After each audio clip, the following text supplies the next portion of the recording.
be a developer type panel. And the idea of it is that it'll act as a sort of common ground liaison group.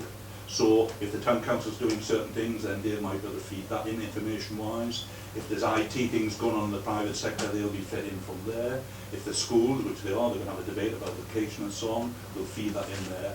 And the idea is that all the partners then will get their collective data back via their representative. So we're hoping that each of the participating partners at the moment will be representative. But essentially it's going to be information sharing. Our hope is that government might, shall we say, become more enthusiastic, might even talk to those vanguard groups about giving some money perhaps, powers perhaps, you know, things that would help us do what's in the plans. That's as much as we can say, because that's as much as we know basically at the moment. I'll call the liaison group for one better word. So just trying to get this right. We've got the town council planning committee, town council neighbourhood plan group, the town centre group, and a town centre shadow group. Is that right? The shadow group, is that right? No. Have I got this wrong? I believe so. So my understanding Yeah. of what I'm being asked to put to you is that this is not going to be an additional group. This is the group that's part of the town centre and business owned plan.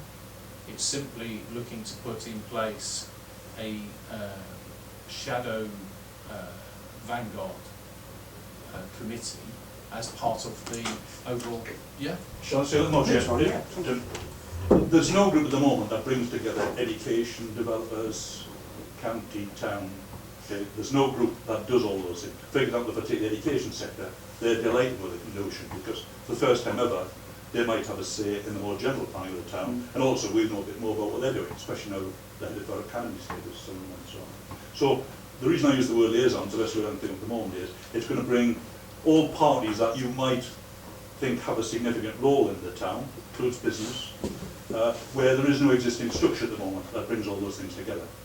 And the town centre plan is the nearest thing to it because all of those components are already there, and that's why the civil servants come in that route. So it should be a big plus for the town council. The LBC to be a player. It would be disadvantageous to the town council if it wasn't a player, I would argue, because the whole idea is to network information, which is the one thing that we often complain about. We don't know what's happening with the Lower County. So critically, for example, counties being asked the same. Will they nominate a senior member into that in the way that we're proposing tonight? So there can be that sharing. What's interesting is for a civil servant as well. Now, quite where that will go, we don't know, but obviously we're reporting back through here if you agree. I'll have to make that Yeah, all last right, because you're meant to I just speak want to once know, to each therefore, motion. what we've got at the moment is a neighbourhood plan group. That's a committee, don't Yeah, committee, yeah. How is that linking in? Well, to what? I mean, that's just charging on, isn't it, at the moment? This, the business plan, quite right, excellent work, is charging on as normal. And you've got a vanguard group, which is part of this group, and then how is it all going to dovetail together? Right, okay. So we'll let Ron answer. Right. On a matter of procedure, we'll let Ron answer that. Yeah. I'll shut up then, yes. And then Steve's waiting patient to come in. I'm And then sorry. I do have a proposal during a second. All right, so Ron, you Okay, answer, then Steve. again, do my best. It's not taking anything away, if you like. No. So taking your point about the neighbourhood plan, Yeah. presumably if there are strategic things in the neighbourhood plan that come up, let's say, in the next review, it might be that the town council wants to use that group to get information, consult or whatever. It's really trying to create a collective centre ground where all parties likely to be involved in the economic development of the town have a seat at the table. So at the moment we've got town council with all the things it does, we've got business forum does all of it does, you've got partnerships, both town partnership and Uppingham First. What the notion is to create a common group.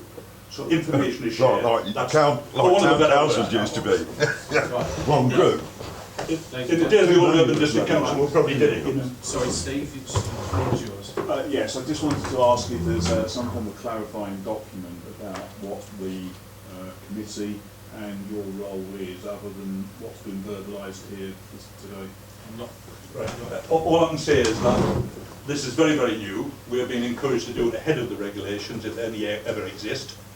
So it's a chance for upping the VA and hopefully shaping up what the rules are.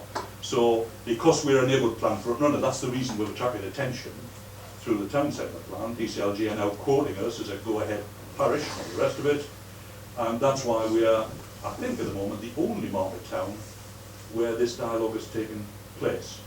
And the answer is all we can do is report back regularly to you where that's going once we know ourselves.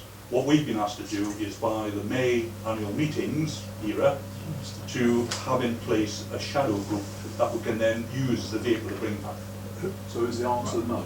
There is The answer is No. no. Probably. Yeah, right. I just wanted to Yes, quickly, Steve. I'm afraid I'm going to have to abstain on this because I Yeah, don't know how anybody else feels. I just don't know enough. Right, No. so we're moving into the voting now. We have a proposal from the Deputy Mayor, seconded by Christine.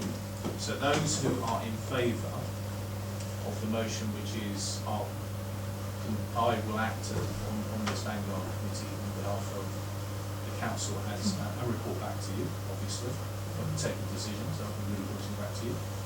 Those in favour, please show. That's 1, 2, 3, 4, 5, 6, 7 in favour. Those against, 1. And those abstaining, 1, 2, 3, 4, 5. Thank you very much. So that's that. So I'll move on now to item 8B, which is the starter homes. This was something government-sponsored conference in London that you sent me to go and find out about starter homes. And I've written you a report, and I've attached to that report the paper that came from Lorraine, which has raised a number of concerns around the Housing and Planning Act. So I won't go, I'll take any questions, of course, that you want to pose to me, but I'll briefly summarise my report. It was emailed, wasn't it? Yes. I'll just email it. No, I'm sorry, I thought it was in fact. Didn't I in fact? No. I haven't seen it. Right.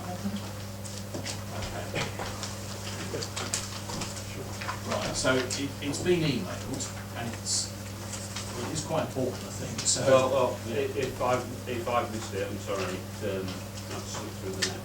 But I've got the facts. And if you haven't got it, one of you would have at least had it. Can I Give us a talk, quick synopsis. can I talk to it, because there is a deadline on it of if we choose to respond to the Housing and Planning Act, the deadline is the 15th of April. However, I am going to propose that we don't formally respond, and I'll explain why. So the first thing to tell you is I go off to this conference about building affordable and quality starter homes, and I discover when I get there that it isn't the content that I thought it was going to be. Okay?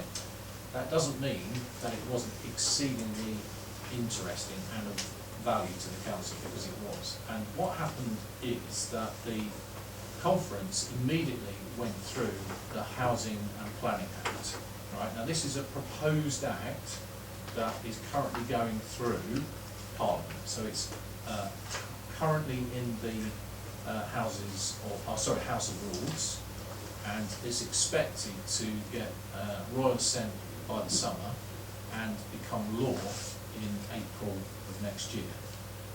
And the premise of this act is that central government, you've probably heard these figures, feels that we need to build 2 million homes, not houses, I must stop saying houses, homes, and of those, 200,000 by the year 2020 should be starter homes. Okay? So at first you think, well, that's brilliant, that's just the kind of thing that I've come along to hear. The difficulty is that the proposal in the bill is that a starter home will have a legal definition, right? And that legal definition is based on how much the home is worth and who the purchaser is. Okay? So if it's inside London, it's £450,000, and anywhere outside of London is £250,000. Okay? And the way this will work, and remember the figure I just gave you is the central government is imposing that 200,000 of these have got to be built in the next 4 years. Okay? So if a builder offers a home here in Uppingham, so it's got to be brand new, up to 250k. If the purchaser is under the age of 40 and a first-time buyer, they get a 20% discount on the price. So in other words, they buy a £250,000 house for 200,000, and the builder gets 250,000. The difference coming from the HCA, Homes and Communities Association, agency. Sorry, thank you, Homes and Communities Agency. So right, we'll get that in our heads first of all. The next issue is that starter homes, as I just defined to you, will have, do you remember that here in Rutland we have an aspiration that 35% of all new properties should be affordable, yeah? And at the moment we think of affordable as being up to 80% of market rent, shared equity and so on, yeah? The government is proposing that any developer can legally count starter homes, as I just defined them to you, as affordable housing. Okay, so the man from Shelter, who presented at this conference, was saying it's the death of shared equity and social rented properties. Because if you think about here in Uppingham, you could turn out houses at 250k, sell them to people for 200k, and people would be delighted with that, and you don't need to worry about building ones, you know, for social rent and so on if you're a developer. Okay? Now, a couple of other things to tell you about starter homes. If you're lucky enough to buy one, or your children are, or whatever, if they keep the home for 5 years, they can sell it at the end of 5 years for the market rate and keep the lot. Okay, so the government will have subsidised you for 5 years, and the purchaser keeps it. It's been challenged in the House of Lords at the moment. People are trying to stretch it to 10 years or 15 years, but the proposal as it is 5 years. Okay, right? That's not even the bad news yet. If a builder builds those, do you remember there's, even though we've got SIL, there's still Section 106 money, which is for, Section 106 money is to provide for affordable housing. Do you remember that? These homes, starter homes, do not attract either SIL or Section 106 monies. They're exempt. Okay? So when we've planned for the number of homes that we've thought about here in Uppingham, and we've made calculations about how much SIL we might get, if we got a disproportionate number of these starter homes, that money will not come to us. It won't come to Rutland County Council, it won't come to us, because it won't attract SIL. Okay? So that's what's in my report I've sent to you. Now, Larouk have picked up on this, and that's the housing. So do you remember this is the Housing and Planning Act? So I've now described to you the housing piece. On the planning, basically central government are saying, well, of course, the reason that not enough homes are being built is that the planning is too restrictive. So the idea is to make the planning processes much more relaxed than they currently are. So the idea in the bill is that if you're a developer with a piece of land, you can apply for, it's more than outline permission, it's permission in principle is the phrase, isn't it? And you only need 3 bits of information to get permission in principle. You've got to provide a map with a red line around it showing where your houses are. You've got to provide the minimum number and the maximum number of dwellings that you're going to put on that site.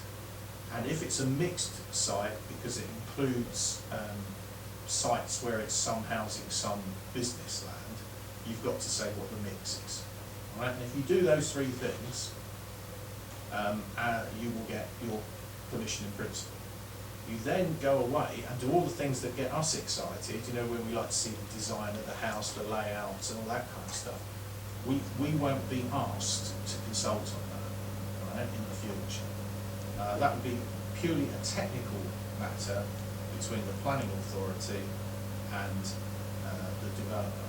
So our only input will be through what we've written into our neighbourhood plan, where obviously that forms part of the planning documents, but you know, like we sit around and we discuss, well, we'd like that style of brick, we like this, we like that. The proposal is we don't have that conversation, which is, I can see from your faces, has got you excited, and it's certainly got Ralph excited as well.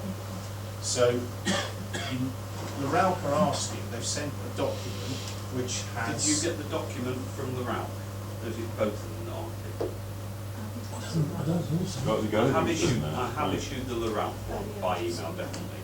That was about 2 weeks ago. It was, it came out before, yeah.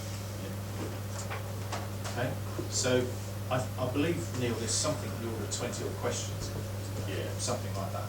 So my proposal is that we don't attempt to answer 24 questions for a number of reasons. One, I'm not sure that we would necessarily be able to answer all the questions, all right? But the second point is, I'm also not sure, unless Ron tells me I'm wrong, we have more influence from central government than I think we do. I don't think they're going to take any notice whatsoever of Uppingham Town Council. They're clearly railroading this through, and it's not just affecting us, it's affecting every community, in certainly England. So what I do have, sorry Steve, I'll just finish this up again. What I do have a proposal is, I don't think we should operate in splendid isolation from this bill, all right?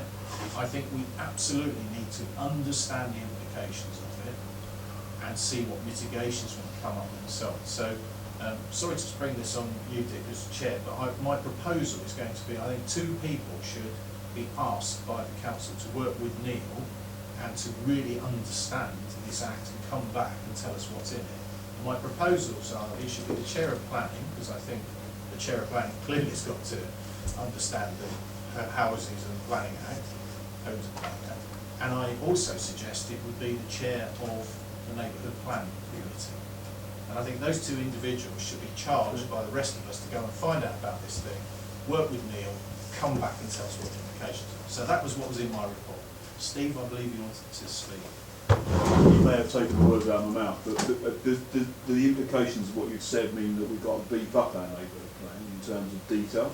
Well, I'm loath to leap to conclusions. What I do know is I've had a long conversation with Michael Dyer, who's a councillor who's presenting at the national AGM of that. over Ralph, and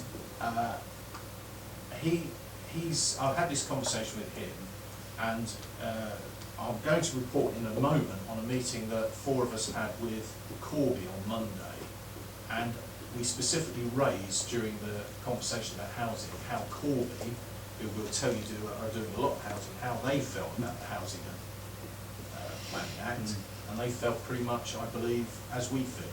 So I'm worried, Steve, is my answer, but I don't feel that I'm qualified enough. I'm qualified enough to flag up, I think we've got a problem, we should do something about it. I believe the proposal that I put before you is the right way forward. Ask the chair of planning, the chair of neighbourhood plan to look into it with Neil, get whatever help they need, come back and tell us what to do. Right, Miranda. Sorry, just to go back a bit to the starting home thing. You said the value up to 250k. Correct. Is there nothing we can do at town or county level, or put in the neighbourhood plan the definition of we feel is an appropriate value for a starter home? Right, I can answer that. We can definitely put that in, but of course, if central government legally defines what it is, then we can say whatever we like. It doesn't matter, does it? Up to 250. But you take the point, if the central government says to developers, this is the legal definition, then that's the legal definition. But, all right.